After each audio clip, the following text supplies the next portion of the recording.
क्या आपने कभी सोचा है कि सच्ची खुशी कहाँ से आती है? क्या यह धन दौलत से मिलती है या फिर दूसरों से मिली तारीफ से?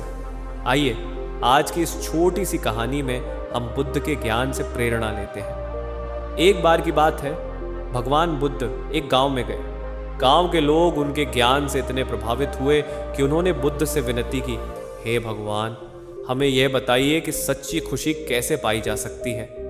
बुद्ध मुस्कुराए और बोले, कल सुबह सूरज उगने से पहले मैं सभी को नदी किनारे मिलूंगा, वहां तुम्हारे सवाल का जवाब दूंगा। सुबह होते ही पूरा गांव नदी किनारे इकट्ठा हो गया। सभी बेसब्री से बुद्ध की प्रतीक्षा करने लगे।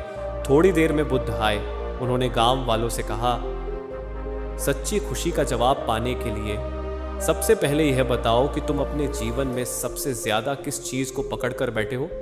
लोग सोचने लगे। कुछ ने कहा हम अपने धन को, कुछ ने कहा हम अपने रिश्तों को, और कुछ ने कहा हम अपने क्रोध और शिकायतों को। बुद्ध ने ध्यान से सबकी बातें सुनी और फिर बोले, आओ मैं तुम्हें एक प्रयोग दिखाता हूं। बुद्ध ने नदी से एक बड़ा पत्थर उठाया और उसे सबको दिखाते हुए कहा, क्या यह पत्थर पानी में तैर सकता है?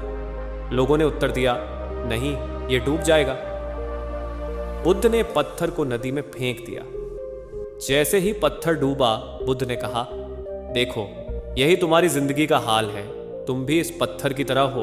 जब तक तुम इन नकारात्मक भावनाओं और चीजों को पकड़ कर रखोगे, तुम कभी ऊपर नहीं उठ पाओगे।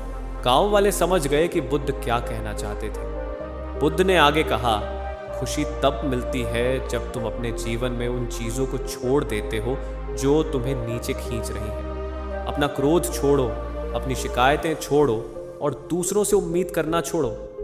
जब तुम खुद को हल्का कर लोगे तो तुम्हारा मन खुशी से भर जाएगा। उस दिन गांव वालों ने समझ लिया कि सच्ची खुशी का राज किसी बाहरी चीज में नहीं है, बल्कि खुद को भीतर से हल्का करने में है। तो दोस्तों, ये कहानी हमें यह सिखाती है कि अगर हम अपने बोझ को छोड़ दें तो जीवन में सच्ची खुशी पाना आसान हो सकता है। तो दोस्तों, अगर आपको ये कहानी अच्छी लगी हो तो लाइक और सब्सक्राइब जरूर करें।